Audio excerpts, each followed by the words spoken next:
to this morning have said that could have been in the works for a long time to get these types of specific pagers in the hands of these individuals with explosives built in. So that doesn't make me feel any better, but well, it makes me feel a little bit better, to be honest. Because, I mean, I guess to know that they can't launch a lithium-ion battery attack at a whim, well, now we it could bring down their.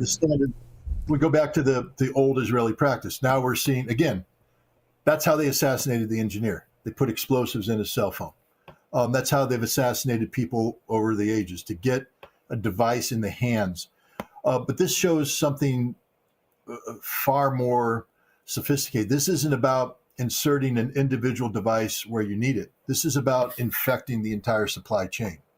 This means that in order to do this, Israel was either at the source of production or somewhere in between. Because normally speaking, when you ship things out, there's going to be some sort of product control. How do you gain access to all of these pagers in a way that allows you to implant explosive in them and then have them disseminated on the market?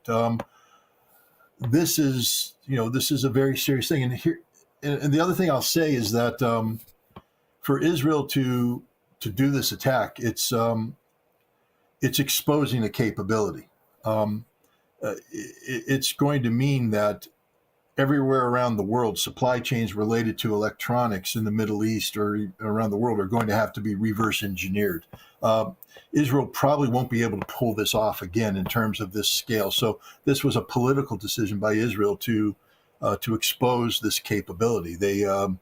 And it's a very crude one. And if they were blowing up in London, I mean, as you said, this is so early, I don't know what the hell's going on.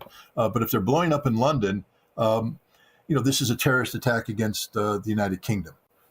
I can only pray that one blew up in the United States. I hope that whoever it happened to wasn't affected by this. But then the United States has to start treating Israel as what it is, a terrorist organization. The irony here is that Israel launched this attack against Hezbollah that it considers to be a terrorist organization using the tactics of terrorism. This is a flagrant crime. It's indiscriminate in nature, and we'll see if Israel will ever be held to account. Earlier, you said, what did